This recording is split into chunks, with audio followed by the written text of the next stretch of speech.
All right, welcome everybody to another TV Club bonus episode where we will be reviewing the first season of The Sandman. And today I have a wonderful trio of friends to sift through the depths of dreamland with me. And first up is Liam Quane, making his second appearance on the show. Liam is the author of Road to Juneau, his debut novel, as well as a filmmaker and passionate cinephile. When it comes to TV, is it like telephile? It's probably something like that, right? I don't want to the word file. Cinephile. I think it's cinephile. Okay, that applies to TV and movies. Yeah, I think it's a nerd. Yeah. All right. Well, you're also a telephile. Maybe he loves telephones too. Anyways, good to see you, Liam. How are you? You too. And next up is Eleni Argyró, making her third appearance on the show. She's a blogger for FanFiAddict, a Greek living in Italy, although she's currently back in Greece, which is nice for her. She's going to see some family. And she's a big fan of the Sandman comics, so I'm happy to have you here to talk about it with me. So thank you for being here, Eleni. Happy to be here. Yeah. And last I will just need the opportunity. always. And last up, my friend, the coolest quadruplet in the world, Adrian M. Caplan, also making his third appearance on sffaddictspod, and he's the author of The Sword in the Street, a semi-finalist in SPFBO 7. So good to see you as always, my friend. How are you? I'm doing good. Thank you for remembering Sword in the Street. I always forget that when I'm doing my own introductions. Dude, by this point, you know me. It's just like, I'm going to pimp that for you as often as possible. Oh, yeah. Connor doesn't sell his own book, so I'm going to do it for him. I forget to. All right, promo, what is that? Whatever. I'm not on a podcast or anything. I don't need to talk about this. Nah. So to get things started, I want each of you to tell me, I'll start with you, Eleni, what is your relationship with our dear Sandman, Mr. Morpheus? I mean, I wish. No. So how did it start actually? I'm not sure. Okay. So 4 years ago-ish, I was in uni and I was doing a bunch of studying and preparing for essays and stuff. And I may be getting the timelines wrong, but it's fine. And we did Gaiman's Coraline 3 years ago. Doesn't matter. And because we started doing Coraline, I got on a bit of a Neil Gaiman kick because I've always liked him as an author, but I've somehow never read the lesser known of his works. So I ended up finding The Graveyard Book Over Christmas, which is a delightful little book. And I had the graphic novel of that as well. And in that search, I found and I learned about the Sandman. So I was like, oh, this sounds cool. Because I really like the Sandman mythos as a creature, as a mythology being that exists. So I looked into it and I started finding out about that it was in DC Comics as well. I was like, wait, hold on. How did I not know about the existence of this? And at first I was like, okay, I need to find a way to read it. And by sheer chance, Amazon, our dear villain / friend, had the 30th anniversary editions on sale for some reason, like the first volume. And I said, yeah, well, why not? And I went into it and I loved it. And it had just that weird mix of bizarre and macabre and fun and beautiful and creepy that Mr. Gaiman is known for. And as always, he mixes all the mythologies and stuff together. So I think I've bought up to volume 6, either 6 or 5. I've bought and I have at home and I've read. And then dissertation and uni stuff, and I haven't been able to catch up since. But as soon as I finished reading those, the announcement went up about the series. And I said, well, this is great timing on my part. So I started and I was super excited to see it. And I'm super pleased with how it worked. Cool. We'll get into a little bit of first impressions. Yeah, we'll get into that later again. But what was something that really stuck with you from the comic that left a really lasting impression? Oof, so much. I think I am not very comic savvy, as in I know the characters and things from the usual pop culture, but I've never actually sat down and read a comic series from top to bottom because every time I try, there's a gazillion, iterations and volumes, and I need someone to teach me. I need a sensei to be like, okay, you need to start here and follow this thread. And, well, especially when it comes to things like X-Men or exactly. Marvel, I got DC, you. all I that got kind of you. stuff. Yeah, Connor's got exactly. So I tried to get more into comics, and the Sandman felt like the most manageable one because it was more contained. Because it's and it had cameos from all of the DC universe, darker DC universe. So John Constantine and Lucifer and a little bit of the Justice League, if I Dr. remember Destiny. correctly. There was Martian Manhunter, and I think Etrigan in Preludes and Nocturnes. Yes. Yeah. Right. So I said, okay, I'll start from there. And I love that the art style changes. I didn't know that happens since I'm not comic savvy. So because at first I read the first arc and then it changed completely. I was like, wait, hold on. Did I do something wrong? My favorite Did I thing. get the wrong version or something? And then I learned. So I'm That's a just child. That's just how comics work, but it's all good. Yeah, I learned going through it, and I love the style changes. And I think one of the things I like the most, that strikes me the most, aside from this, is the how he is unendless, and so he exists from the dawn of time, and how we show that he's in the dawn. And it's not like Anglo-centric or American-centric or Europe-centric. You have the story with the African princess, and then the Greek mythology, and then the modern mythology. Like, he appears in all the different myths. Mythi? So I don't know. mythi. I probably the Greek. So I like the multiculturality of it. Yeah, I'm not Englishing well today. I'm sorry. It's all good. You've been spending too much time in Greece. And Liam, what about you? What's your relationship with the Sandman in terms of like the comic, or in terms of your first introduction in general? I was honestly interested in the original film adaptation that's coming out. Joseph Gordon-Levitt was starring and directing in it, and I was like, I'm a big fan of Joseph Gordon-Levitt, and I was like, he had like a number of amazing films at the time, so I was kind of following his career a little bit. This was just after 500 Days of Summer, which is like a masterpiece, so I jumped on that train. Then I was waiting for that, and it never happened, and then it got cancelled, and so that's what piqued me interest. And then when I wrote like my debut novel, I went, oh yeah, I forgot I read. So I decided I'll read the comic. And as soon as I picked the comics, they went, okay, we're making a television show. And I thought, thank you. So I decided just to read the comics first, because you may as well. It's the original. It's like The Well, isn't it? So you don't know what the difference might be. So I managed to read the first book, so like volume 1 and 2. Preludes and Nocturnes, and can't remember the name of the other one. Corinthian Saga, whatever it is. The Doll's House. That's the one, yeah. I managed to read them too a day before starting the TV show, because I've been busy. And I have thoughts. We're gonna get into thoughts, but I mean, reading volume 1 and 2, what are your impressions in terms of something that really stuck out to you? I'm a big fan of like myths anyway, like Greek mythology and British mythology. There's barely any British mythology, but we have a go.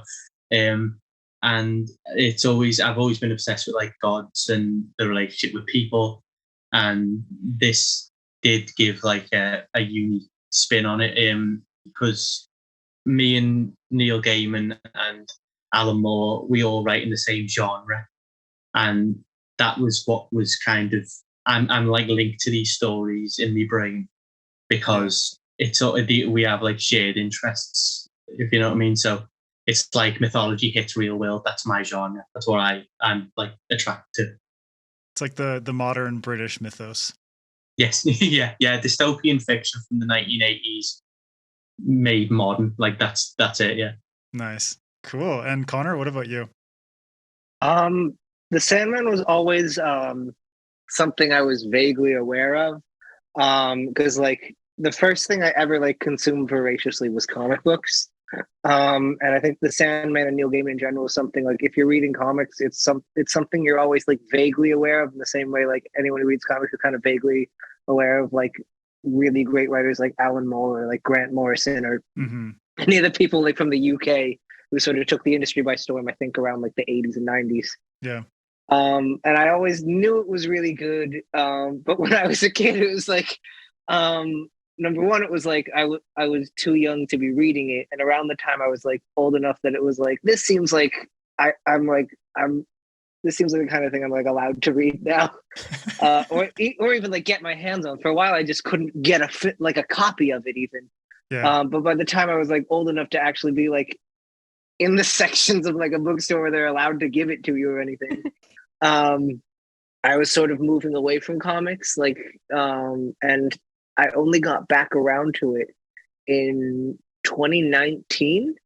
I don't remember why. I think it was just sort of like I don't know if I remembered like there was some author who talked about it, or like I heard Neil Gaiman say something about it, but I was like this was like the one big influential comic I had never checked out, that I knew by reputation, and I checked it out, and it felt like by the diner issue, I was like, holy shit, I've got something new on my hand. I've never seen anything like this.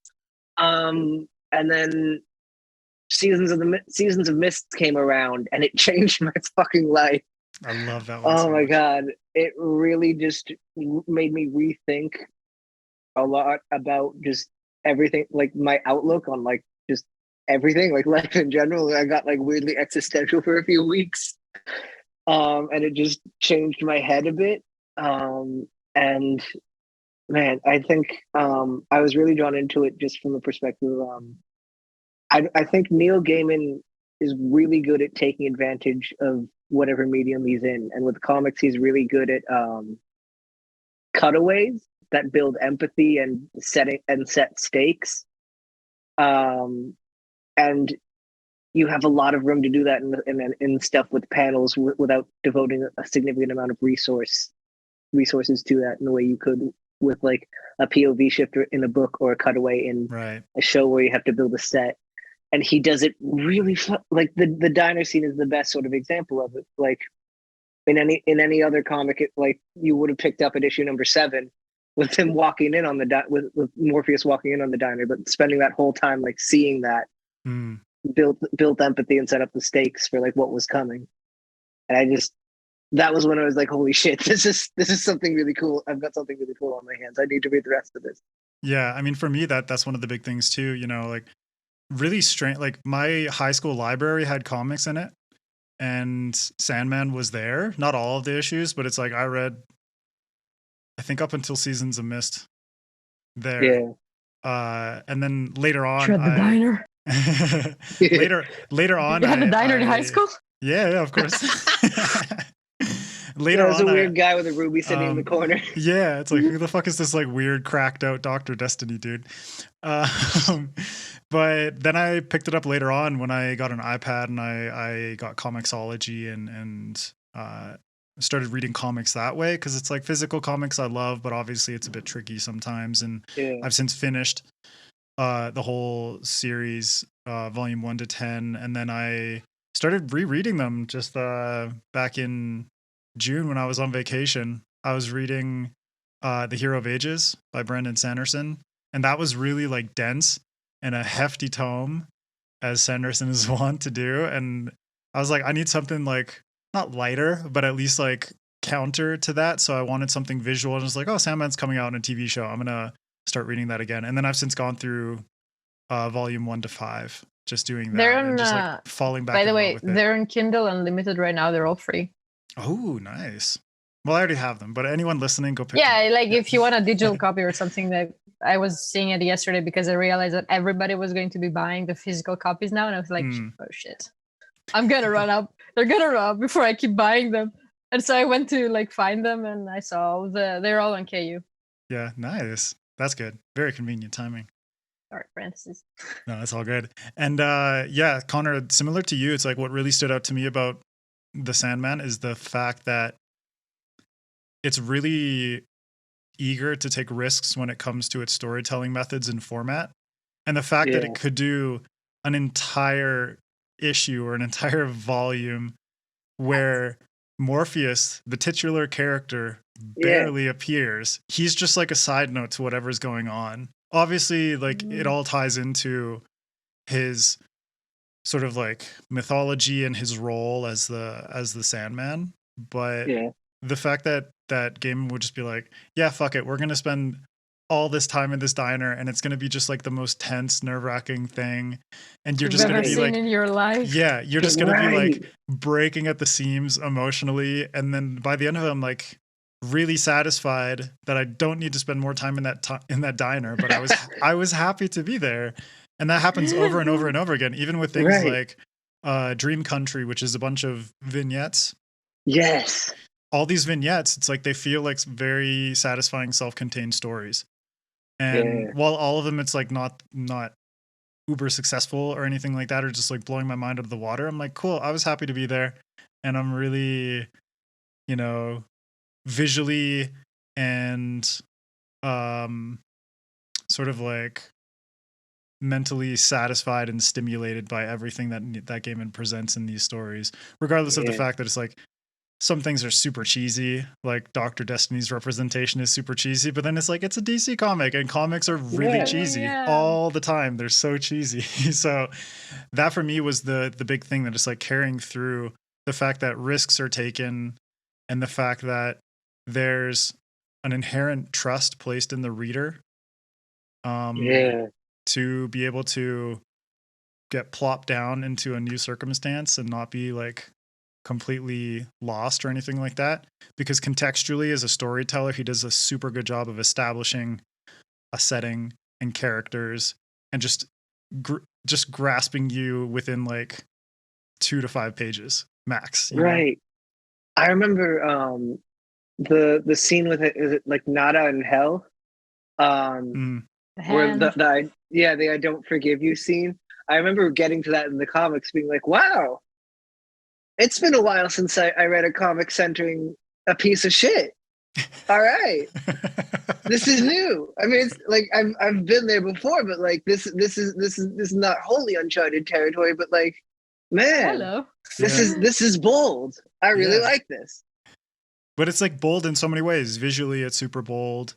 Yeah. The way that the artists worked with Gaiman's script to Even just the panel arrangement sometimes. exactly. No, the panel Yeah. arrangements is like 100%. There's things that are like super trippy and warped, and it's like, this was the first comic that I read that was like, holy shit, this is like legitimately psychedelic. It's like It was building awesome. an atmosphere. Yeah. Yeah. In the 30th anniversary editions, all of the like the volumes at the very end, there are parts of it where Gaiman sort of writes out interviews and the process of how he, like the types of notes that he would give to the artists so that they would render Ooh. specific things. And it's so cool. Like if you can get your hands on the 30th anniversary editions, they're worth it, because it gave me a whole different appreciation of comics and everything. Because as I said, I'm a complete comic newbie, but I went into it and I said, okay, I'm ready for everything and anything, and boy, but just I was amazed by the art and how some panels didn't even have words. Some words were all gooey and weird, Yeah. and the typeface changed everything, and like the way that you wrote. And I never realized font would be such an important part of how I registered a panel of a comic. Right. Yeah, like And then I read even the into- risk taking yeah. of just like the typography is like, and not Yeah. seen that, and I still haven't seen something that does it so like It's like motivated. like confidently, you know? It's just Yeah. really really confident in everything that it does. I thought it was funny, like the set, the layout of it, and the meta areas of it. Because every time I had to turn it, it reminded me of like, do you know those old 19 porn magazines where people like read them and then go, you have to have a centerfold. That's what it reminds me of. I fall off and I'm reading it on my bill. I went, is it funny? I went, yeah. Liam, it's doubly interactive. That's Yeah. the whole fun. You can Oh, turn shit, it sorry. vertically Thank and you. horizontally. Eleni, I'll toss it back to you if you want to give more of your, initial thoughts, first impressions about the first season, and if you felt like it was a successful adaptation of Preludes and Nocturnes, The Doll's House, and since this surprise episode 11 came out yesterday, Dream Country as well. Oof. So overall, I thought it was an incredible success. Like, just continuous testament that if you involve the author of the original piece, you will get results, because that's what it's meant to be like. And also the way that they made sure there were literally panel to screen moments, just beat by beat, the same thing.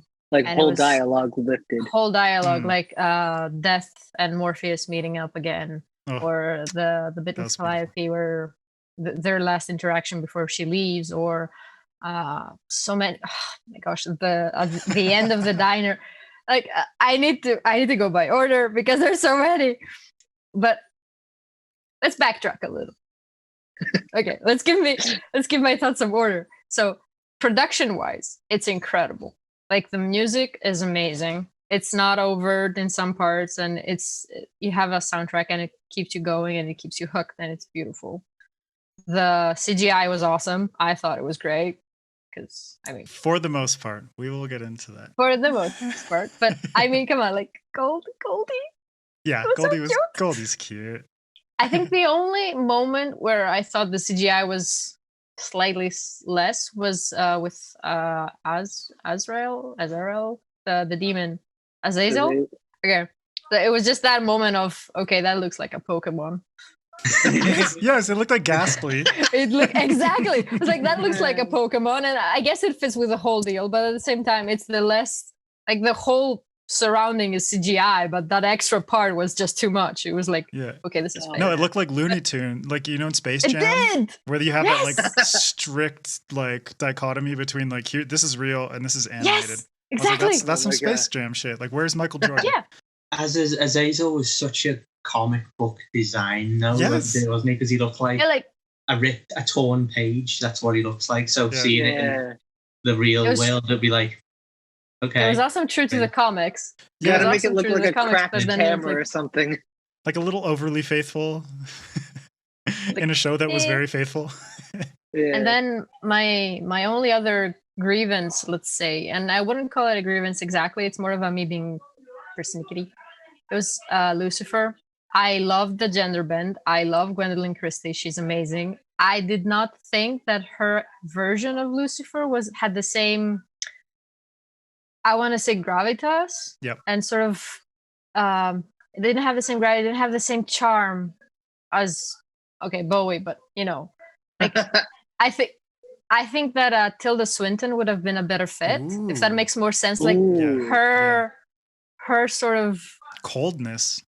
Yeah, her coldness, but also there's mischief in there, and the under the surface rebelliousness and anger that Lucifer has, because he's charmful, he's charming, he cracks wise and whatever, and he tries to keep it cool. Like the whole deal with Lucifer is how he's not really the ruler of hell as much as you would think. He's just keeping a lid on everything. So that whole simmering underneath, I think Christie's version did not really render it as well as I would have hoped, or how it came out in the comics, or even Tom Ellis's Lucifer, who's amazing. Like he has that sort of charm with the underneath pure anger and rebelliousness, which Christie felt more like she was cool, but in a defeated sort of way, if that makes any sense. Yeah, there wasn't enough like anger. Yeah, there wasn't that glint. Like resentment turned into there wasn't else. That red glint. And maybe with the next part, with the next arc where Lucifer leaves, maybe she'll render it there more. But that was my only moment where I was, okay, this is cool, I like it, but it's not as I would have hoped. No, that's totally fair. And we'll get into some character portrayals, but Liam, I'll get your take as well in terms of first impressions. First impressions, it reminded me a lot of the Watchmen movie. That was the thing that was closest to it, because there was so much like on screen that was in the book, like so much of like the background dialogue, the costumes, mostly the environments. It was so all very similar to obviously the source material. But I went into the show blind after going into the comic blind. So I read the comic really quickly and then got into the show, and most of it was me going, "Oh, they're playing them," and you know what I mean. Like when I seen Charles Dance's what's his name, what that Roderick Burgess. When I seen him playing him, I was just no idea. I had no idea he was in it. And then when what's his name, Fiddler's Green was in it. Stephen Fry. Because it was like, that was awesome. Yeah. But I was so surprised by that. I genuinely went, "Oh, fuck off!" to the TV because it's just that was like perfect cast and like so strange that they proper went for it. It's great. Oh, that's that's fantastic. Yeah, I think rereading it recently gave me that sense as well, because I was just like, obviously there was shot for shot stuff, like a panel basically just translated to the screen in very, very cool way. But then there's also like the cameos, but also the actors that were portraying things. And yeah, we'll get into that. In terms of my first impressions, is like, I'm the same as you, Eleni. It's like, I thought it was really, really solid, really good, like visually stunning. I thought the actors did a great job of portraying their characters for the most part. We'll get into things like story structure and sort of like the narrative pacing and things like that. But overall, this was just like a comic that I love so much, rereading it so recently and falling back in love with it, and then watching the TV show and just being satisfied, not being like, holy crap, I'm blown away, but just being satisfied. And I think like finally, when it comes to adaptations, that is like the best you can hope for, is just to be satisfied. And I think they did a really good job, especially having Neil Gaiman on as one of the producers and obviously helping out in terms of like writing the scripts and stuff like that. That went a long way, because his passion for the comic translated into this TV show. And I think that's, the kind of thing that if someone's watching it for the first time, they're going to pick up on that. But if someone's watching it after having read the comics or loving the comic series or whatever, for the most part, I think they would also be very happy. So it's kind of like they struck a nice middle ground in terms of serving everybody, but also being faithful to the comic in a way that retains its weird, fucked up nature that I love so much. Connor, what about you? Your first impressions? I really like what you said about it, like being satisfied with it, because like anyone who's going into this looking to be like blown away by something new or better than like the comics, I think like it was never going to be better than anything done in the comics, because like the comics are just so thoroughly like squeezing everything out of the medium that it's in, that like any adaptation is going to be like it's not going to surpass what's already being done, just because it's just from the change in adaptation, I think. But like that said, I think the job they did adapting it was like, I was really impressed with it, because like I think Sandman is one of those kinds of stories where it's like it would be so easy to absolutely ruin it. Yeah. It's like they almost tried. Yeah, they could have. Yeah, easily. Even just thinking about like how long has it been languishing in development hell and everything for like decades? It would have been that's one of the easiest stories in the world to just trip and fall flat on its face. And so the fact that they were able to get it this good was just like astounding to me. It was just I was blown away. I was because like I remember I was turning it on and I had a moment. I was going in a little nervous because I wasn't sure how they were going to do adapting it, because it seemed like the kind of story that would be really easy to go south. So the fact that they did it so well kind of blew me away. I was like, oh my God, this is really good. And even like we were talking about earlier, the fact that like so many of these scenes were like, it was like they used the comic as a storyboard, and then the dialogue balloons as like a script. It was just shot for shot, line for line. It was, I loved it. I had, oh God, I really, really liked it. It was, it did way better than I was expecting, and I was really satisfied with it. Yeah, and I like what you said about like taking the script and like going shot for shot or going dialogue for dialogue. It's like reading the comics, the way that the visuals and the dialogue and the characterization work together. It's like if you didn't pull that directly, like dialogue and framing and all that kind of stuff, that the like resonance of that scene would just be lost. Right. And so the Right. fact You that have the they, storyboard right there. How Yeah. can you not use it? Yeah. yeah, I'm sure like Neil Gaiman just had all of his like binders of like storyboards and, Yeah. and scripts and whatever. He's just like, boom, here we go. Let's fucking rock this, Like, you know? hey Neil, how can we do this? Just there. It's already there. I It's gave all you there. everything you need. Turn to Yeah. page 20, please. Yeah. And one of the things that is obviously the most fraught is like, regardless of whatever the adaptation is, the character portrayals by the actors or actresses is something that a lot of the show or the movie or whatever hinges on. And I thought the way that they cast this show was very, on one hand, it's very well Clever. done. Yeah. And on the other, it's very clever the way that they modernized the characters in certain ways. So let's go for character portrayal of Dream Morpheus by Tom Sturridge. Eleni, go for it. Okay, right. So Smoldering. where do we even begin? I need to collect some drool. No. I saw just into a cup, just like this. Just right before the adaptation announcement came out, or was it a little bit after the audiobook with James McAvoy, which was the first audiobook I ever listened to, because I don't usually do audiobooks. I get too distracted. But I was like, you know what? This is Sandman. I'm really into it, and I want to try, because the cast was A-listers through and through. They were amazing. So I said, okay, I'm not missing this. And it was truly an experience. Like if you want to try the audiobook and you haven't, you really, really should. And you're going to be blown away by the fact that Tom Sturridge is exactly like McAvoy gave the voice to Sandman. Like, there isn't a case of there being two incarnations of it. They're the exact same. nice. Like, even the voice timbre and everything, it was just, I mean, I'm guessing it wasn't done on purpose, I would imagine. I mean, Eleni, it's really funny. I read something that Neil Gaiman did an interview, and he was talking about doing the sort of like the prep work with the actors and everything like that.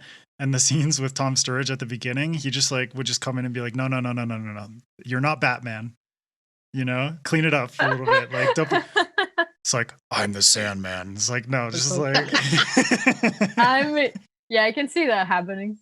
But it was just so amazing. I think a whole very important part of Morpheus and Dream and whatever you want to call him is his voice, the way he speaks, his cadence, and how it changes throughout you notice it throughout the comics through the typography and the surrounding and everything. But in the series as well, like, his voice changes, and it's incredible to notice, and it's so cool. I mean, come on. Yeah, and at the same time, I really love the fact that you know, he captures like the physicality of it, the ethereal stoicism of Morpheus, you know? Yeah. The one thing I was missing, I was just like zoom in on his eye and give me some fucking cosmic glint or something. I was just like, I wanted a little bit more of that, that like celestial kind of vibe. That was the only thing that was missing for me in terms of. They did try something with that. Actually, they did try something where it was actually what I thought they were going to try, and I'm glad they did, because it worked for me, but I'm not sure whether it translated properly. Having what you'd call a dummy light in front of his face, so it reflected in his eye. Nice. You see a lot of that anyway, but his was a different color from everyone else's. I noticed like his seemed to be like, it always looked like, have you noticed he looked like he was going to cry a lot? Yeah. That's what that was. So it's just the light reflecting off the water on his eye. Yeah, it was like showing more detail in his the liquid of his eye, because it had more light on it than the rest of them. That's really cool. That's a nice little detail. I mean, cool. Liam, you have personal experience with this kind of stuff, so that's awesome. But awesome. I mean, I think, you know, the crying thing, I was always like, whenever they do a close-up of him, it's just like he's keeping it together, but it's just like he looks really emotional. But he's I think I think that kind of works, because it's like Morpheus as a character being trapped for 100 years.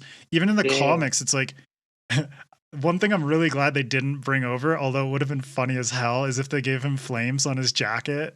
I would have been like, oh, that would have been like, that's one of The those classic look. cheesy ass Yeah. like 90s things. But it's like, if I they was brought that waiting over. for like a fire to be set or something when he got angry around him, just a fire. I was waiting Small for like a tribute little to bit it. of nod, yeah. Yeah, but they didn't. It's okay. I mean, that was one of the corniest aspects of his character design, but I thought it was like, it was from the 80s, 90s, and so it was really this like punk Ghost aesthetic. Rider.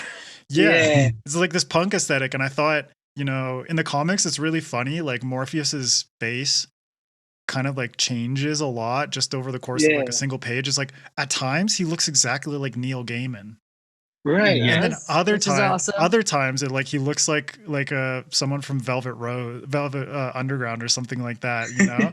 Or like he just goes through these like cool like facial changes, but I thought Tom Sturridge in terms of his portrayal had the air of Morpheus very well. And even though it's like he wasn't changing much physically, like his subtle expressions and you know, the way that he was like on one hand, this like endless being, but on the other, he was kind of this like mopey punk. I was like, good, you got that balance. Yeah. I did miss Especially the big hair that you get in the comics. I mean, his hair's big enough, but yeah, it sort of appears with Calliope though. It was like the hair was like, oh, this is much fluffier. Yeah, like the craziness. Yeah. I can see how that would also kind of look goofy to like a more modernized sort of look. Yeah. I could see that being not fitting as well with the updated aesthetic. Yeah, but I think in terms of go ahead, Liam. No, go for it, bud. I was just going to say, I one of the things I actually didn't like, and this isn't from the show, this is from the comic, so no offense to anyone who made it. I didn't like his helm at all. I love the helmet. Oh, I loved the helmet. I love it, but I can make no sense of it. Like I think it's cool, but it doesn't make any sense to me. It's like I love the spine thing that like comes out from the end. It looks like a butterfly's head. It was nice to see it. The unfurling thing. Yeah, it was like nice to see it actually rendered in the show. But when I first seen it, I went, "That's Alien. What's its function though? Pardon? What's its function? Like I keep trying to remember if it says somewhere. What does it do? It helps him like navigate dreams. I think it's kind of like it were. I mean, like what I interpret it as is like the objects are more like Horcruxes for Voldemort than anything. So it's just like they're just like embodiments of his power. But the helmet, I have no idea what that means. Yeah, but it's like kind of like helmet, Excalibur, I think. Yeah. Like, and at the same time, it's like his when he goes into hell without his helm, it's kind of like a king going to court without his crown. You know what I mean? Yeah, that sort of makes sense. But it like does it have an actual function? Does it help him navigate dreams, or was like? I think it's supposed to be. I'm comparing it to Excalibur from the perspective of there's not like one specific power up or thing in the lore that it does so much as it's like. Its power is more of a thematic kind of nature. Yep. It's like an embodiment of his overall power. Yeah. Well, it's like a good way to externalize like how nerfed he's been after he's been trapped, and then the more stuff he gets back, the more power he gets back. Yeah, it's like his version of like, you know, a Metroidvania kind of deal, having to go collect his old stuff. It does have a point, and I do actually like the inclusion of just like a helmet that doesn't really have a function other than fashion, because it obviously puts up the gaudiness of him as a character, like the show-off kind of way he is. But I couldn't get past the alien. It's an 8-off alien. It was directly lifted, so I every time I seen it, I kept on thinking of the engineers on the telescope thing in the first one or whatever, and that's all I kept thinking. I was going, it's supposed to be dark fantasy, but I'm going to sci-fi. Yeah, you know what I mean? Like, yeah, but I mean, at the very least, it's like in the comics and in the show, he doesn't wear his helmet that often. No. Yeah, I do like the function that his helmet has, where it's like, it's one of those things where it's like, if he puts it on, it's almost like this subtle cue that, oh shit, things are getting serious now. Yeah, oh man, yeah, that's true. Yeah, it is a good storytelling device in that sense, but I get what you mean, Liam. I mean, for me, it's like I have a personal love of the helmet just because one of the first tattoos I did here in Ecuador was this design for this kid that just graduated high school and got Morpheus on his arm with the helmet, so with this like cool. really like trippy, feathery cape, and then the ruby in red in his hand as well. So it's Cool. like I just have You like a just personal tell us connection. these things I'm and just then like, not show us though. I'll That show is you cool. guys. I want I to need- see that. I kind of want to get a tattoo like that. Yeah, it's really cool. It's like, holy shit, how do I it was kind of like my version of like, how do I adapt the Sandman? I'm just like, oh Ah. man, That's so that's cool. a lot. Do you have a That's picture of another that? Now I need to perspective we see hadn't it. considered. Yeah, I think I'll see if I can find it for you guys, and I'll send it to you Yes, later on. please. Sorry, I might be going a bit crude again, but imagine if the helm was his penis. Imagine if that's what it was, and that's why he was so angry when he was. It's Like a a phallic symbol. like a steampunk dildo. Yeah. Yeah. That should be the new new Oh, man. storyline. The new Steampunk Oh. Dildo is my favorite punk band. Yeah. Where's Crystal Matar when you need her, huh? Wow. What about I think that's seared into my brain now. It's like a Thank you, vibrator guys. made out of clockwork. oh, God. The steam for extra stimulation. What about the rest of like the people in like Dream's surroundings? So we have like Lucienne. I thought that was really cool the way that they made Lucienne Girl a crush. woman. Yeah, You're because so it's like she's cool. awesome. She maintains like the personality of Lucienne, but not like in the form of, you know, a crotchety old Alfred to Batman kind Yeah. of stereotype, which I thought was really cool. Then there's also Cain and Abel. Loved that. Yeah. Loved that. And I then, was worried that they weren't going to do the murder. I thought they'd got that. I thought it was like, no, don't make Cain so fucking nice. It's like, Yes, yeah. like kill him. Like he's got to kill somebody. you Yeah. know? Exactly. And then I think probably the next most prominent would be Matthew, which would be the crow, like the dead soul Yeah. that's embodied in a crow by Patton Patton Oswalt. Oswalt. Which for me was kind of like, It was so I'm just gonna cute. say it's like, on one hand I'm like, okay, I really like him as an actor, as a voice actor. Ratatouille is like, oh, I love Ratatouille. Is like the hands down the best Pixar movie ever for me personally. But it was just a bit like I couldn't not get thrown out of the show every time I had heard a his friend who voice. agreed with you on that. It's like every time I heard his voice, I'm just like, I either think of Patton Oswalt's stand up, or I think of Remy and Ratatouille, and it's just like I can't. I had remove a that from friend my who said something really similar. Who was like I'm not too familiar with him, so it wasn't as distinctive to me. But I had a friend who was telling me, it was like his voice, like it just felt, it didn't like it took me out of it because it just felt like Patton Oswalt doing a character. Mm-hmm. Yep. It felt too distinctively like Patton Oswalt. No, he has way too distinctive a voice. Yeah. Yeah. I have a really dumb nitpick. Really dumb. This is the worst in hell. Like really, really dumb. I really like this performance. He really did give like this. It was more heartfelt, this performance, than anything he's really done, which was nice because he was kind of having an existential crisis being a bird. But it didn't sound like he had a beak. I know it's stupid. It's stupid because it's magic and stuff like that. But I would, if I was this director, I would have told him to like just have a go and see what it's like to like, I don't know, bite his lip a little bit like when he's talking, just so it sounds like there's some sort of thing instead of just human lips. It sounds really stupid. Like put like a bird beak mask on his face while he's yeah. So there's a terrifying. little clack every time he says something. Because he did do the core, which was nice. Like that was like a reminder, like maybe that's how he's speaking, and the voice is like all in his head type thing. But yeah, whenever he spoke, I could hear like lips. I was going, he doesn't have lips, he has a beak. It's silly, but I just thought that was like just fun to say. I like the little mannerism that he walks a lot. Yeah. Did you notice like he doesn't fly all that much? And, it was like it was really like he's a bird, but he hasn't really gotten used to it. He feels I think, more as a comfortable on the soul. ground. Yeah, Yeah. he walks more, Yeah. and especially the part in Hell where he's, I'm gonna fly up and see what's going. Nope, I'm not doing that. Corpses are like, nope. I really Not like. in hell.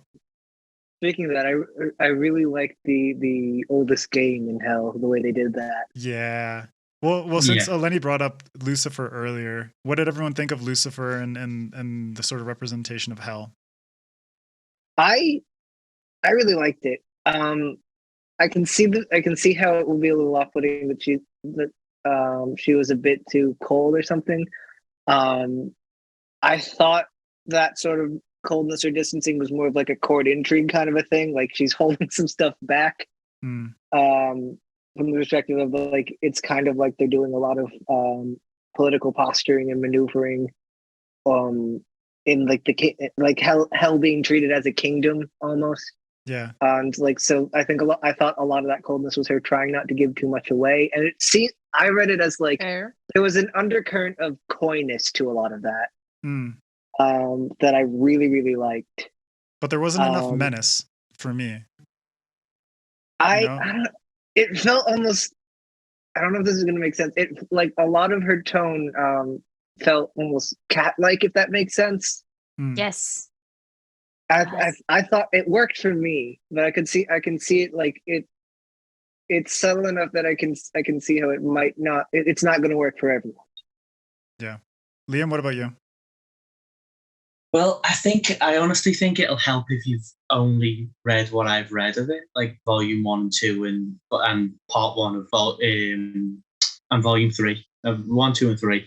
So you don't really see that much of Lucifer, and I don't know where the story's going to go and stuff like that. But evidently, they become a bigger character in the whole narrative. Mm-hmm. But I thought she was fine. I did, because to me the character doesn't do much, so she served the purpose to me. Like she did more in the show than she has what I've read so far. She was obviously it's David Bowie design, isn't it, in the comic? Mm-hmm. And when I'd never seen it as a man anyway, like I just seen it as like David Bowie, but his character wasn't a man, was it? The androgynous angel. Yeah, more androgynous, exactly. And that's always there. I don't know. I know she's menacing, and because it's the devil, but they were originally an angel. So like, because they look like an angel and stuff like that. I thought they were going for something more ironic. Like the show changed it and like made them more, gothy and red and blacks, and she was wearing like that match. Red velvet like bathrobe. Yeah. And that robe, yeah. So I thought that was what they were doing. I thought they were trying to go ironic with it. Like she's a bit too welcoming, you know what I mean? Like for where she is in hell. I just thought that I thought it's one of the, and you try not to be mean. They were great, they're really good actors, all that, but I can't comment on what they did in it other than they played the role. Like, you know what I mean? Does that make sense? Yeah, it's kind of like the role that was given to them. So many of the actors in this series went above and beyond. Yeah, what I feel the role could have been in terms of just like baseline. You know what I mean? Yeah, it's like good CGI, isn't it? Like if it's good, you don't see it. Yeah, which is why Hell was really sold to me. It was just like the set design and the CGI for Hell was fucking awesome. Yeah, love the dig at St. Peter's Square. Yeah, exactly. Yes, that was so zooms cool. out like, oh yeah, and it's kind of funny because it's like I was there just like 2 months ago, so I was just like, oh shit. You were in Hell 2 months ago? Yes. Adrian. Sorry. I'm a bad influence on all of you.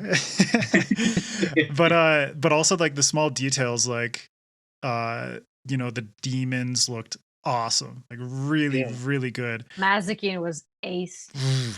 So good. Also like the details, like a tree that's like composed of just like rotting tortured bodies, and I'm just like, that is delicious. Like such That was good. that was design. so Dante's Inferno. It was Yeah. so good. Yeah.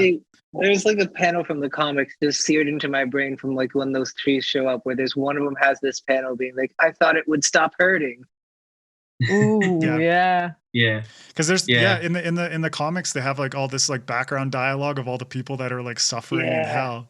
Yeah. Yeah, like, and it's supposed to be I think that was supposed to be literally Dante's Suicide Forest. Yeah. Yeah. And it's a lot. The background dialogue adds. I think that's part of like why I think a lot the comics like really take advantage of the medium they're in, where it's like you can't have that same distinctiveness to like the background noise or the background sort of dialogue in a show. Screen. Whereas like that kind of thing in a comic can really add like a good layer of texture and atmosphere to, especially in a place like hell. Yeah.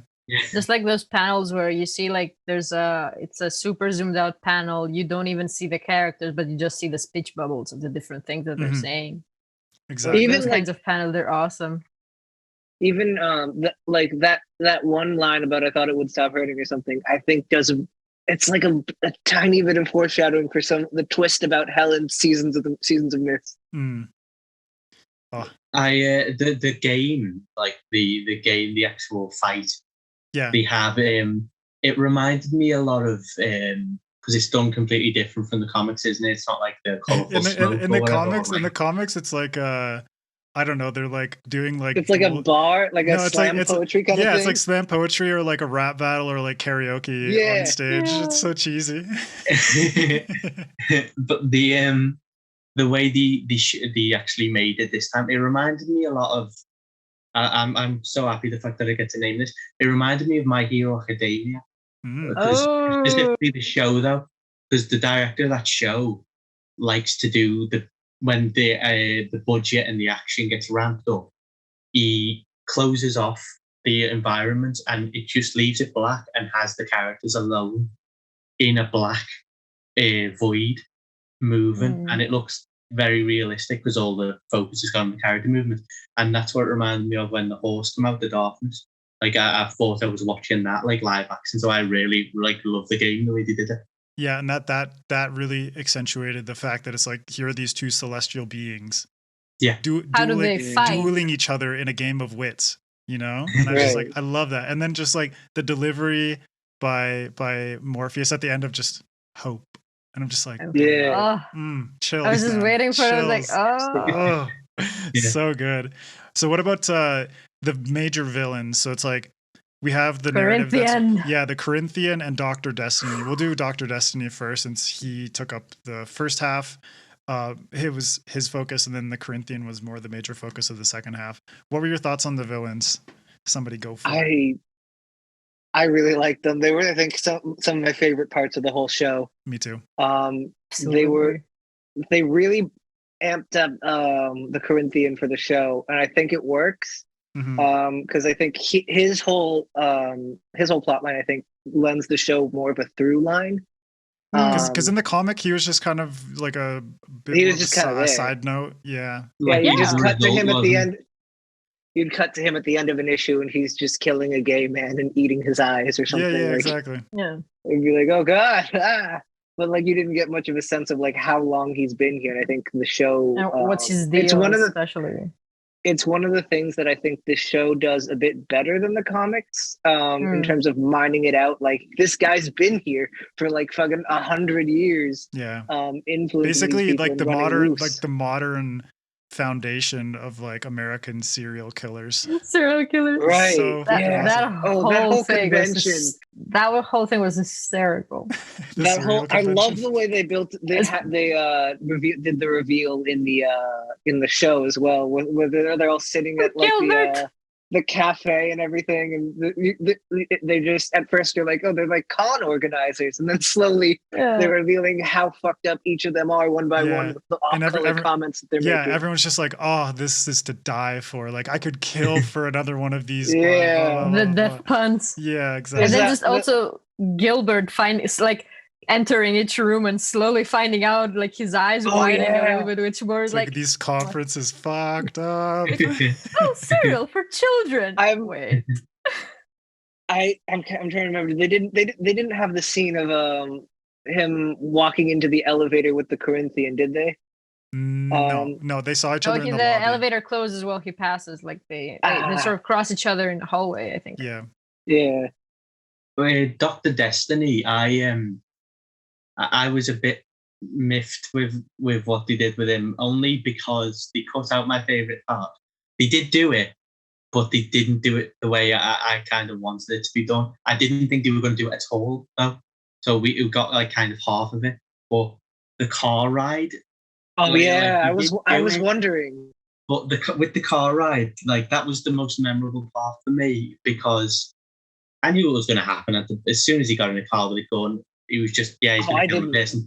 But they did such an amazing job of making it, them have a rapport. Like she gives him a coat, and like there was a subtle humor to it, like where it says, what are you going to do? What if I don't? And he just like looks like with sad eyes in his teeth, and he just like holds the gun up, like, hello.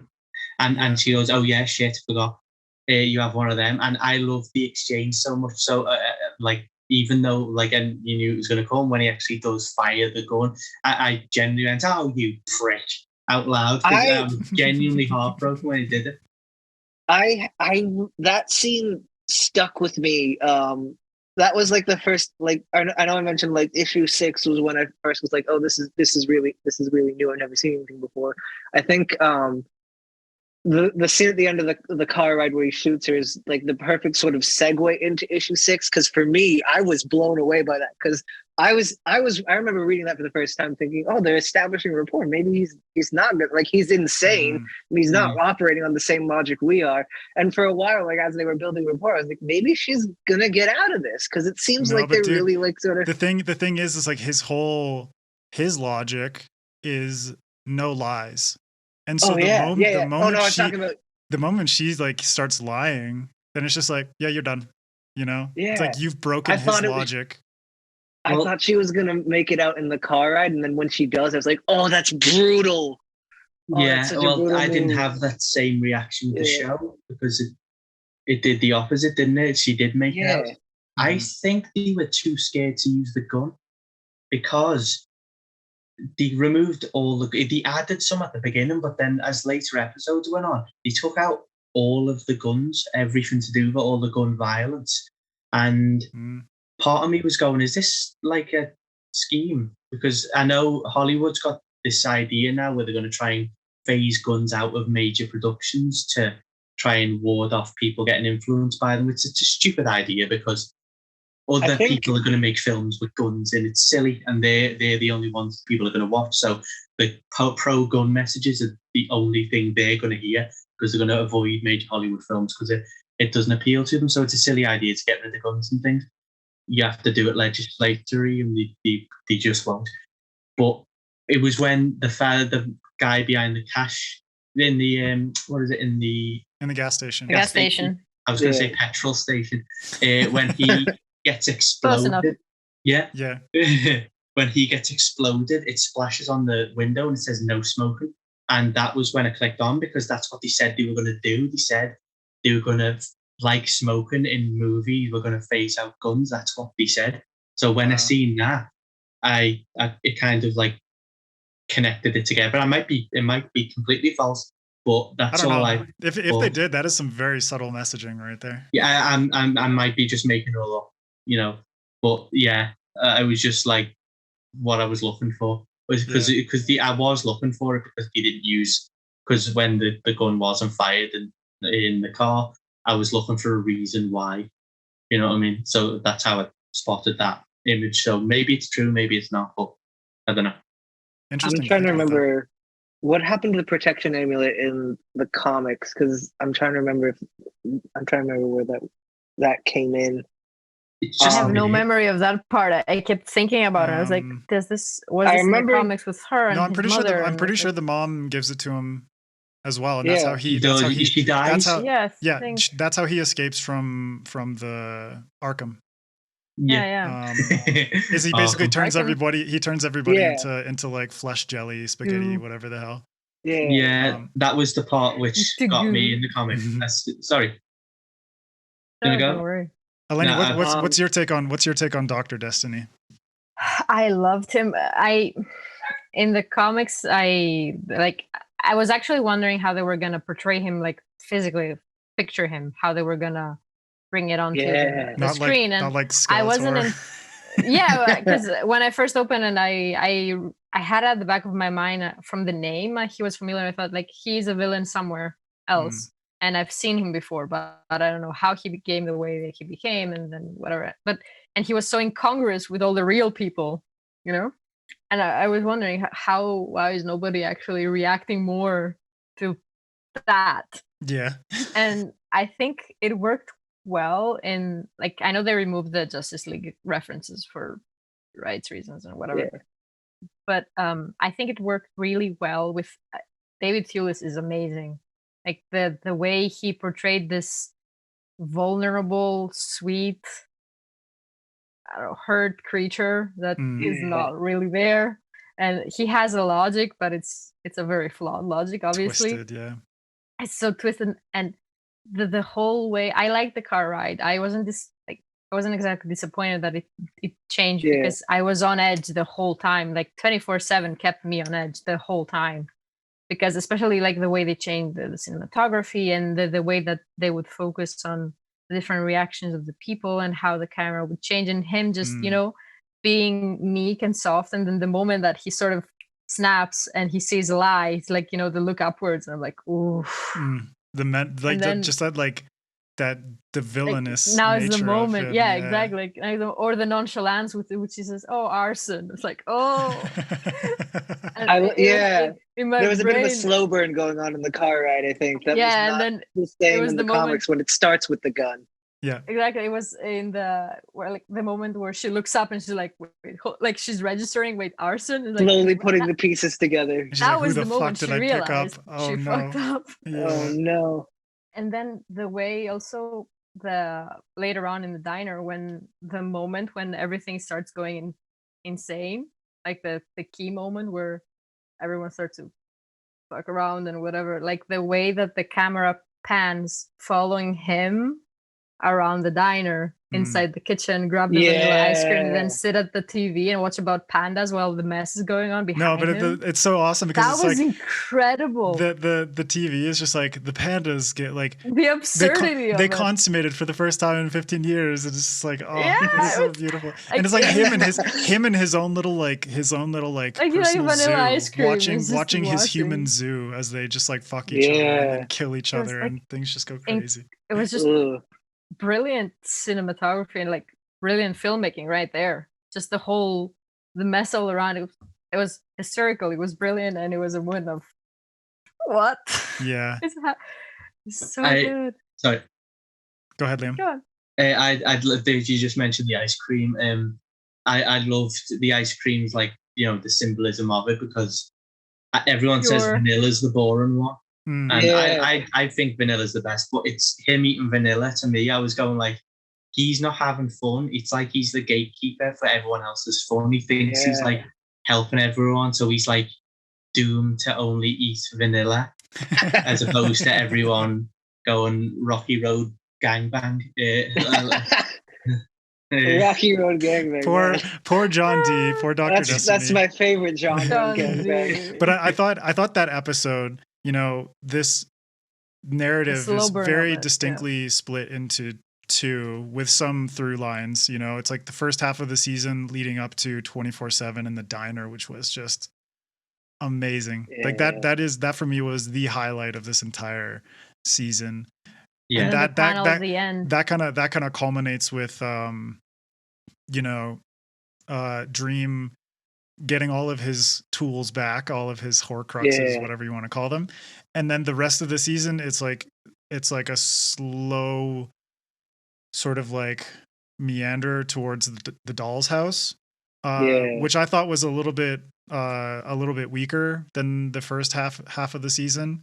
Because the first half was like, there was some really solid tension.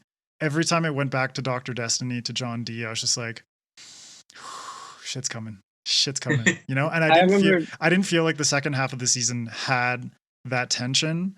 But for all of you, it's like, what, there is one episode, the one where Dream and Death are walking around the park together, and then he goes and visits Robert Gadling.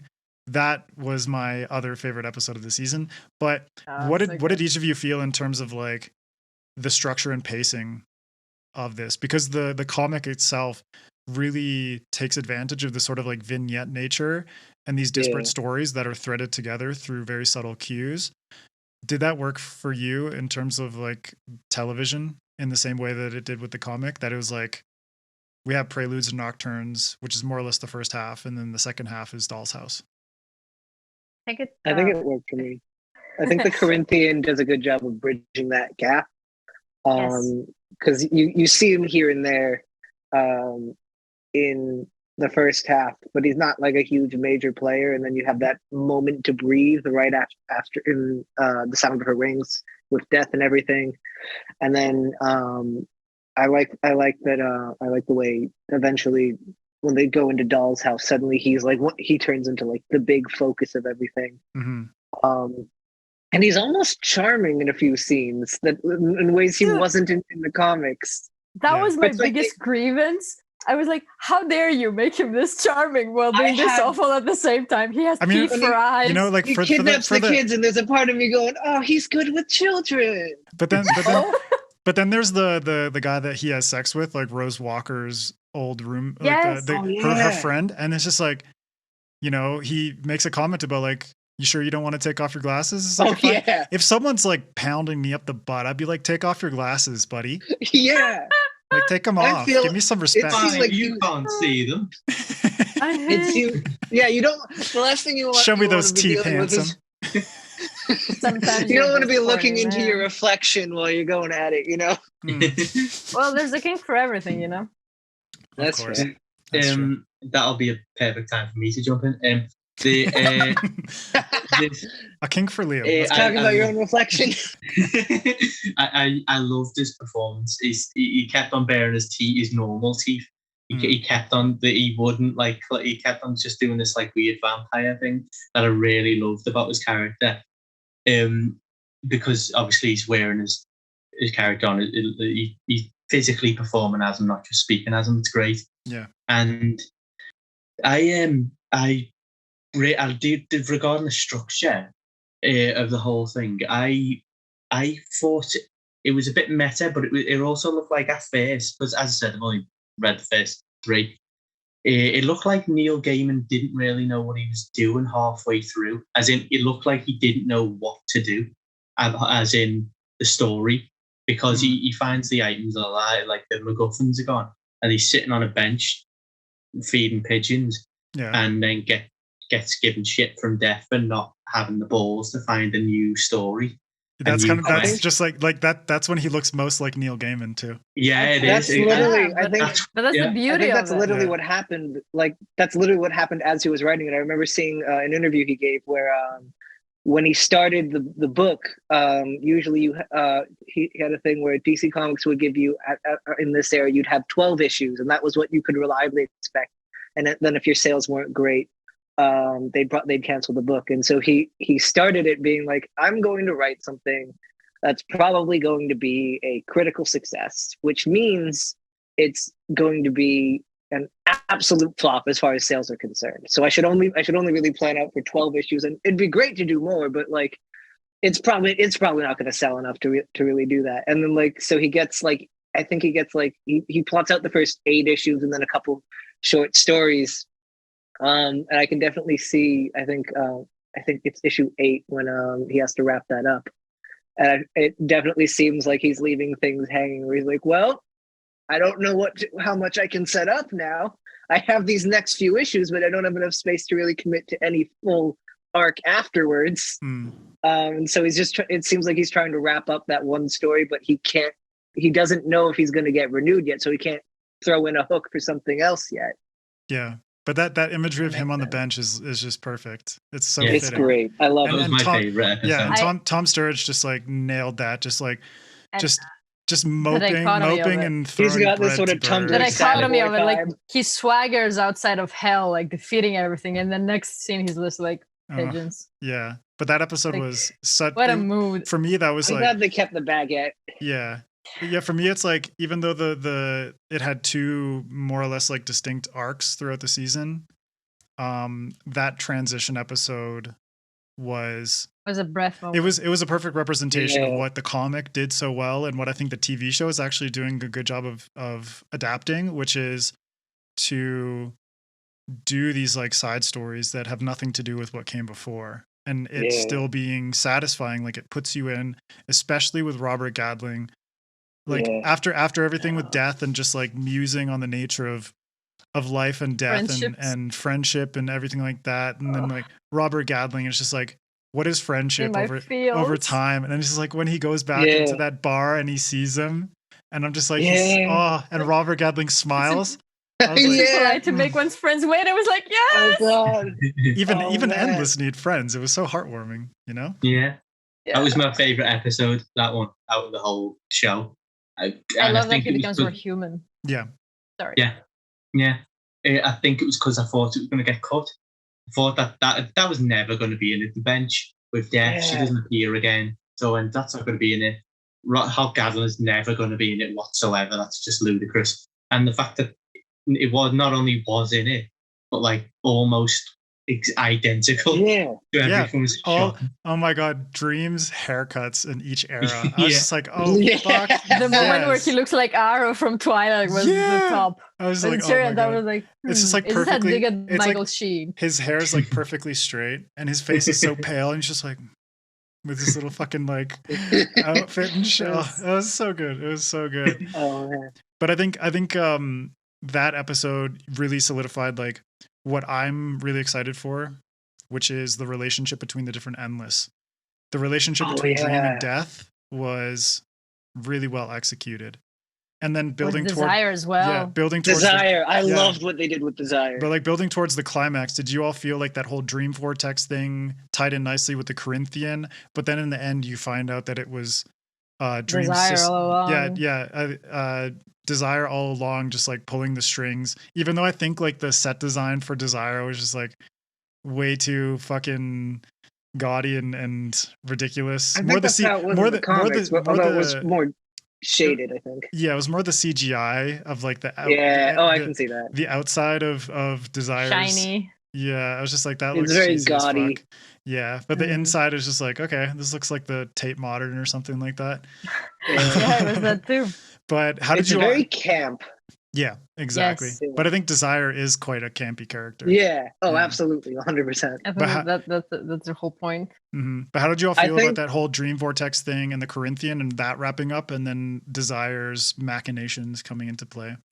It sort of made I more re- sense to me in the show than it did in the comics. Like in the comics, I read it and it made sense, but some things were, I wouldn't say they were missing, but at the same time, I felt like maybe I was missing a white mythos or something. Right. But then in the show, they do clear it up how Desire was trying to get Dream to spill endless blood, which is a big no-no, which I didn't know in the comics. You don't really know, I think, till later. More or less until Seasons of Mist that stuff becomes clear.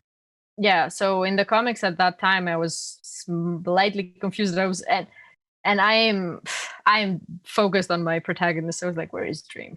What is happening? But I also like Where's that it my didn't hubby? waste. Where's the man? Where's the disaster character? But at the same time, I was glad they didn't focus too much on the individual dreams of the different characters of the Doll's House. Like they were all Yeah. amazing, like Hal and Barbie and company. Martin and I like, Tenbones is like, I can't wait for Yeah. that. yeah, Yes. he was Oh, I was great. so excited Liam, seeing you're Martin in for Tenbones. some fun shit with Barbie. Also, Barbie and Ken is like, I Oh. love that from the comics, that joke. I love it here. Also, the Yeah. fucking top knot they give Ken, I'm just like, you just epitomize douche. Just- Yes. ugh. Like, all the subtlety in the thing was just, Yeah. it was there. Connor, what And, about you? I like the serial convention. I think is the one thing I kind of liked better in the show than I did in the comics, mostly because Yeah. I think they mined it out a lot more. They had a lot more in there, and that was, I think, those they were some of my favorite scenes were with those guys because it was just so dark and twisted. But then there's an undercurrent of humor there and everything. Everyone's got name tags. puns and innuendos. Right. And you're just walking in on different panels and everything. I love that. Stephen Fry. I think the resolution to everything with the Dream Vortex sort of inherits a bit of a weakness that was there, I think, in the original stuff. So it's like, it's difficult to really avoid it. But I think a lot of it wraps up a bit too cleanly towards the end. Like it almost feels like the ending of a Disney movie where it's like, no, I'll take your heart. Yeah. Give me your heart. I'll take it. It's like, and it's like there's some setup missing there for me. And then like it felt tonally inconsistent, you know? Yeah, it felt like it happened too quick. It felt a little tonally inconsistent. And then there's a little inkling about like everything with desire, like talking about the yellow eyes, and it's like, what? Ooh, desire, like fucking, yellow eyes. Okay, who's talking about their partner's yellow eyes in a speech like that? Like, I see why you're adding it, because it genuinely does build up to a lot of the stuff that goes on later, especially in the arc way later on with destruction and everything. They're already building that stuff, and that was really cool to see, especially with the bonus episode. There were a couple details there where it's like, if you know what's coming, you're like, oh, I know that name. I know where that's going. Uh-oh. Yeah, I felt the same as you, that it was like, it felt a bit too rushed. I thought the Corinthian, that stuff was well executed. The serial convention was brilliant. But it's like the second half of the season suffered a bit because I wasn't like totally invested in Rose Walker and you know, her role as the Dream Vortex, but also like her friends and like the people around her. I had less investment in them than I did in the tension of Dr. Destiny and everything that was going on there, as well as Dream's search for all of his equipment and meeting people like Joanna Constantine and stuff like that. It's like the Dream Vortex stuff, it felt a bit like it just the tonal inconsistency of it felt a little bit too like playful in a way that was like leaning too far towards playful and not enough of like having playful and macabre or playful and depressing or playful and tense, and this like lingering danger of the Corinthian should have played off of that better. But it just didn't really feel that way to me. And then towards the end, it's just like the Dream Vortex itself was some super fucking cheesy CGI. Yeah. And everyone's just like, oh no, I'm going to get sucked in. And it's just like, you know, just really corny effects and stuff like that. I think the Dream Vortex scenes were going to be really difficult to adapt just from the outset. Because I think a lot of when the Dream Vortex stuff really works, I think a lot of the reason Gaiman's able to pull it off in the comics is because of the narration attached to it. And you can't just have like Neil Gaiman doing like a voiceover during all those scenes explaining who's dreaming what and what each dream means. And it's this gorgeous poetic language he's using to describe everything and how each person's dream relates to the people around them. Yeah. In fairness, you could read the textbook and it would be awesome. There is that. Yeah. That voiceover would have worked, to be honest. That would have been, and like you've even got like with the comic, you even have the panels to the panels themselves are like a metaphor for like the walls of the dreams coming down and everything. Yeah, everything's just this gorgeous. Everything's just breaking up and literally this gorgeous use of the medium that you can't it's weird and trippy in a way that you can't quite pull off in the same way on film, or at least you'd have to be really innovative to pull it off. And so I think the Dream Vortex sequences work a bit better in the comics, but the resolution shares a bit of an inherited sort of weakness in terms of being wrapped up a bit too quick. Yeah, I agree. Liam, what were your thoughts on it? I was when it comes to like the Dream Vortex, I was like I you know, before I watch things, I kind of like imagine what it would be like, and I like it when that comes true, and if it doesn't come true, I go, I would have done it differently. With the Dream Vortex, I thought they were going to go like big. And like, not like, you know, the modern use of the word epic. Do you know the way like Guardians of the Galaxy 1 ends? and with the stone, and literally they give me your hand. Yep. Yeah. That's what I thought was going to happen. Like, because there's the Dream Vortex, if you can see, like swirling so and big, beautiful. and he literally does reach out. So I thought it was going to have this like big swell of music, them floating around in it, and him literally echoing through. You have this biblical imagery and everything. Yeah. He doesn't shout, does he? So I thought that was going to be like the first time he shouted, and like they give me your hand or whatever, and it was going to like prove why he does what he does, like how much knowledge he has, how much like of the chaos he can control. But they kind of did it differently. They did it like snowy and still and flat, and which is faithful to the comics. Like it is flat. It is like doesn't really go anywhere. It's only like 2 pages, but. I think the thing I focused most on was the Constantine inclusion. A lot of people did, and it was like a source. If it wasn't controversial, it was divisive. I thought she might give the best performance in the entire show, either that or death, one or the other. But it was strange not to have the iconography there, like by choice as well, because I thought it was a rights dispute, but it was like a choice to give her like a white coat and stuff. And I have a lot in common with obviously the Constantine, like blonde hair, blue eyes, northern Scouser, bisexual, bound for hell. That's me. And obviously I was little going, that could be me when I was like 27. But with this, but with this, it was like the character was there. Like she was so good as him. I'd prefer if she used her own accent. Jenna Coleman's accent is closer to Constantine's than Coffney. So that was a bit of a strange one, but her performance was incredible. I would like to see a spin-off with Joanna Constantine. Yes, that would absolutely. Be really cool. Jenna like Coleman was amazing. And her walk, even her walk, was just like pure confidence saunter. It was practically a dance. It was just great to watch. Just good. It was just really good performance on her part. Agreed. And I missed the flesh squall is the only thing. The ties. Yeah, I remember thinking like, are they gonna do it or are they gonna tone it down? They toned it down in the end. I was like, you know what? I slightly missed it, but at the same time, I didn't mind. I can see it would be off-putting, especially that early on in the show, to be like, here's just a wall of living flesh that's this lady's father or something. Like, I would have been fine with it.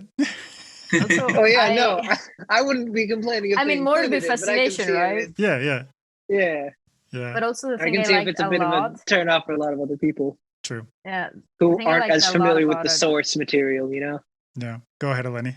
Oh, sorry. Damn it, You're Connor. Fine. No, it's fine. I do it all the time. So we interrupt each other all the time. One of the things I appreciated, I keep raving about it last night. I always give disclaimers or intros, sorry. But I was talking about the whole discourse that's going out now with the new Game of Thrones series, how some people are saying the sexual assault is going to be toned down. Others are saying, no, there was more of it, but the actors fought against it and nobody actually knows what's going on. And it's a constant rant of mine where you do not need to be explicitly showing sexual assault on screen to make your show gritty, to make it more, I don't know, shock value and give it, I don't know, all of that oomph. Like we get enough of it in the real world. We don't need it on screen. Yeah, and I mean on that note, Eleni, it's like episode 11, which was the surprise episode. And the dual storyline between Dream of a Thousand Cats and then Calliope. It's like that's exactly what you're saying. They did it in a very subtle way. I was ranting about that one, on the cheek. And then Calliope happened, and I thought it was so perfectly done. Because when I remember reading it and thinking this is possibly the darkest bit I've read yet. Yeah. Yeah. Because I'm a woman, baby, I don't know. But the whole dimension of it, like taking her away and her agency away and taking her power from her and raping her and everything. And it was so dark and heavy, but they did it so well in the show. The actress, first of all, she was amazing. aside from being gorgeous, I am not biased. She was Greek, but I love that she was Greek. I love that she had her accent and that she was still powerful, you know? And I was reading about it. I have the article. I took a screenshot because of this. And I thought they did not demean her in the way that she is in the comics. Like right. I didn't have a hang up of it when I was reading the comics. I didn't think, well, you shouldn't have done this, because it fits within the story and it was awful to see and you wanted to see how awful it was. But I appreciated 1,000 times more in the show that she's not blonde and naked, but like that she is vulnerable, but she stands her ground and she's never like below him. She's always in the same eyesight. She's always standing strong, and also the moment where Morpheus shows up again, where he's saying my suffering was nothing compared to yours. I was like, hold on. Yeah. Because like the way they equated the struggle, but in a way that did not invalidate hers over his, you know? It's not a performative balance, but it's important to have. Yeah. And if I was done like incredibly. There's even like the thing afterwards where she's like don't fucking compare, like stop that. I think that works really well from like a character angle where he's like, because Morpheus has always like has a bit of like, he's got like the sort of emo kind of vibes, but he's constantly kind of be like, I'm fine, I'm all right, it wasn't even that bad, like I'm feeling things, but it's fine. Yeah, it's fine, it wasn't even that bad compared to what you're going, like fucking like it works on like a couple different levels there, I think. Especially at the end when he's willing to exact vengeance on her behalf and she doesn't want it. She just says like, let him be, you know? Yeah. And it's like, everyone has suffered enough, so just let it all go, you know? Yeah. I'm a vengeful person, so I would have been like torturing him some more and then eventually let him go. Let his fingers just thaw off, you know? Yeah. Leah, what were your thoughts? Maybe let it last a little bit longer. A little bit longer. Yeah, exactly. Let him draw blood on Bring the some stairs. popcorn. Leah, what were your thoughts on episode 11?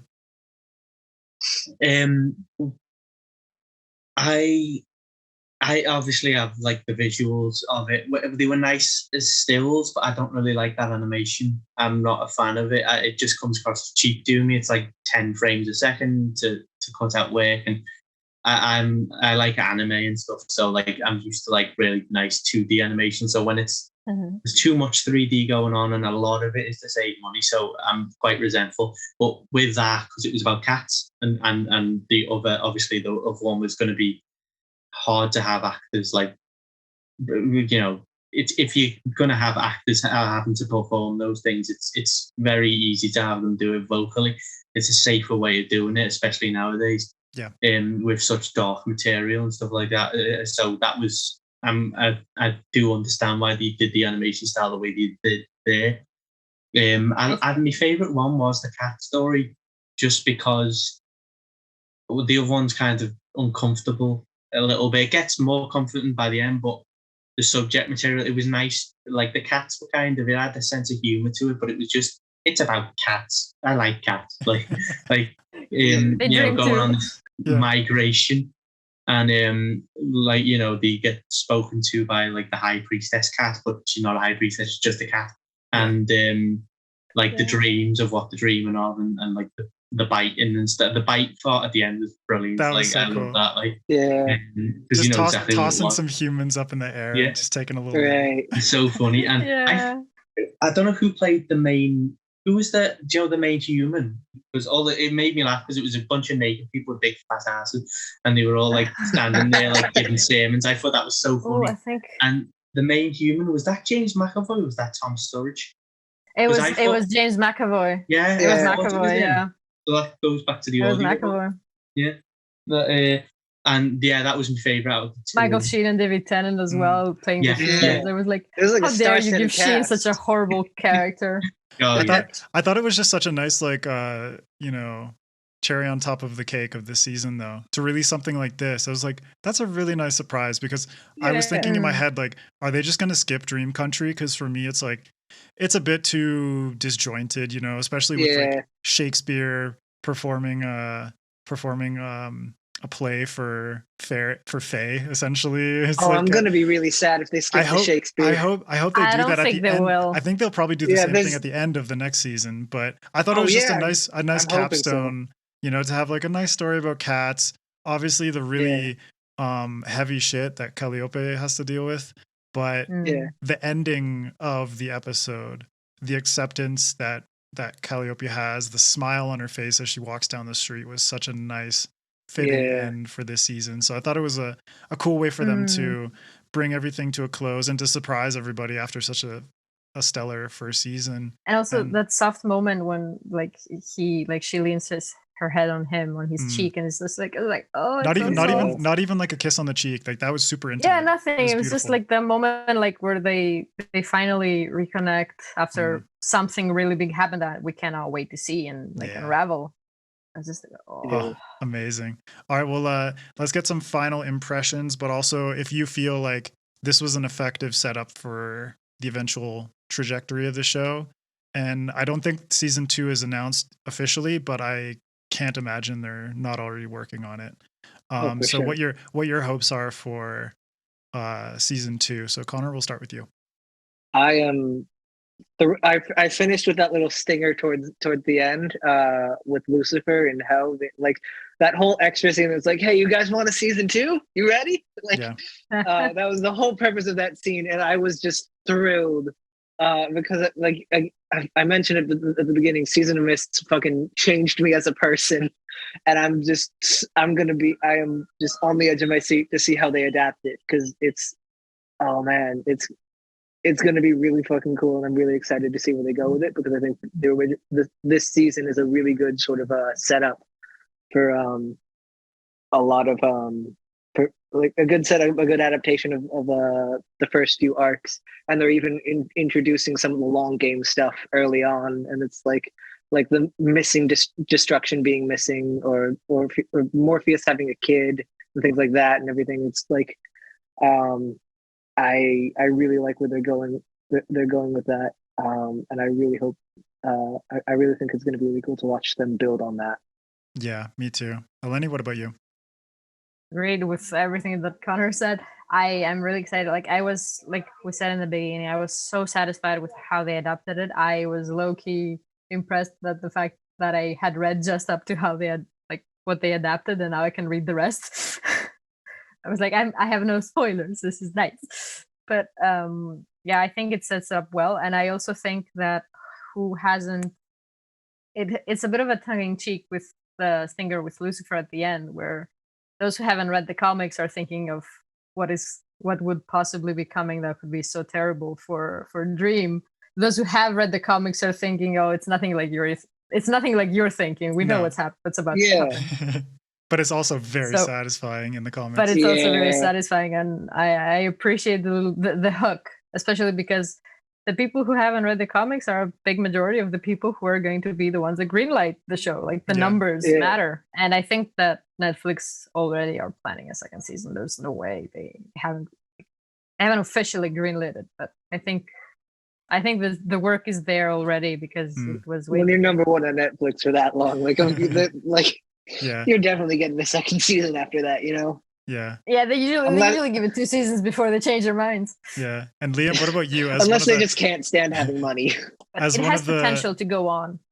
As one of the masses who hasn't read beyond Volume 3, beyond what happened in this season, what are you expecting to come up? But also, what did you feel about Season 1 in terms of how it established the show and everything?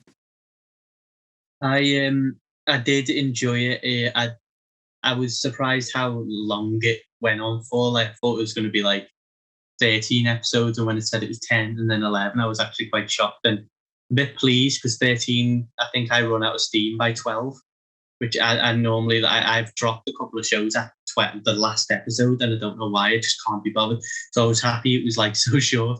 Netflix has a strange reputation for adaptations where people say they do them badly. Like Cowboy Bebop was number 1 and got cancelled, and they didn't. I love that. I didn't even watch. I didn't watch it. I didn't watch Cowboy Bebop just because it's already a series. So once I've got it on anime, I won't watch it. And when it got cancelled, I went, oh, dodge the bullet. They got ripped for Death Note, didn't they? Even though Death Note was, everyone read the film. I read the film in a certain way, the Death Note movie. Has anyone seen that? No. Well, it's horrible in the best way for me. Everyone hated it. I saw clips of it because I knew it was gonna be bad. I was like, oh. It was for me. It's it circled back. It circled back around to so bad it's good for me. It was hilariously bad. It's Light isn't Light in that movie. He is Misa. That's who he is. Oh, yeah. Blonde hair, dead parents, and screams like a girl. He is Misa. That's what he is. And he's even wears the same clothes as Misa, but no one noticed it. Well, I hope someone did. I've not heard anyone mention it.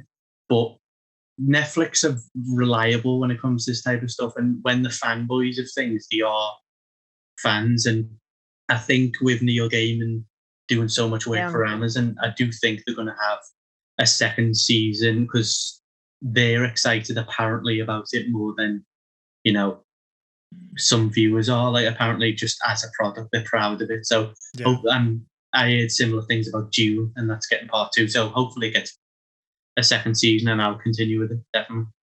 Yeah, I just realized Gaiman is collecting them. Sorry. No, go ahead, Eleni.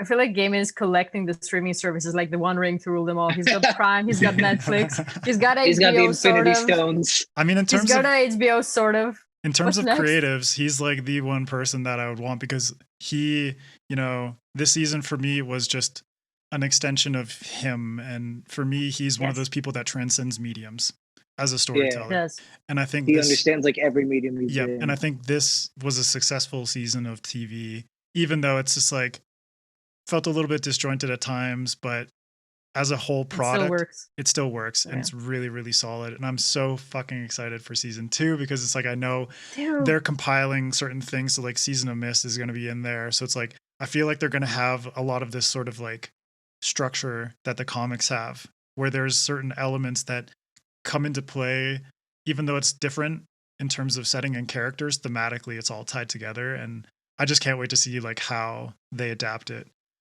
for that. But, Liam, Eleni, and Connor, I really appreciate you all coming here and dissecting and dreaming about the Sandman with me. And if you could let viewers and listeners know where they can find you on social media, where they can find more about your work. I'll start with you, Eleni. So I'm mostly active on Twitter for book stuff and reviews. I do have an Instagram. So Twitter is at Eleni _Argyró with GY. And Instagram is at the words we read, and instead of spaces you have underscores. And I do exist there, but I don't do lots of posting and for book stuff and reviews because, well, mostly there to exist. But yeah, I write for FanFiAddict. I review books and art there, and I also write for Before We Go blog, which for the amazing Beth Keebler. And yeah, it's always a pleasure to come on these things. I get to rave and rant about things, and I really, really do need to start making bullet points of the things I want to say because I came up with so many good ideas, like good discussions, and then I just forget. And fuck it. That's the nature of the beast. It's all good. Yeah, we're off the cuff here. And as always, I hope you'll want to have me again. Of course, as always, my dear. And Liam, what about you? Where can people find you? Where they can pick up Road to Juneau? Well, I'm obviously an author. My debut novel's out. It's called Road to Juneau, the French spelling for Juneau. Please buy it. It's good, apparently. And I'm on, all the social networks, just Liam Quane, Quane. I've got Facebook, Vero, Twitter, Instagram, all that. All just, I'm around. Say hi if you want, or throw things if you want. I like to catch. See you in a bit. To what we were talking about before, just throw a plate at Liam. He'll appreciate the irony of that. And thanks, buddy. And Connor, what about you? You can find me on Twitter at the CM Caplan. Same for Instagram. And yeah, those are the main 2 places you can probably find me. And then there's also The Sword in the Street on Amazon. And I'm gonna have another book out in probably a couple months. apparently it's coming out in 2022. Woo! Congratulations, buddy, and thank you for promoting Good your luck. own stuff. I appreciate that. Yeah, I Finally. remembered you this time. Save me some work, you know. Finally. Yeah. Cool. Well, thank you all so much. It was a pleasure to hang out with you. I love hanging out with you guys and As chatting. always. And yeah, I'll see you You soon. too. You too. Thank you. Bye.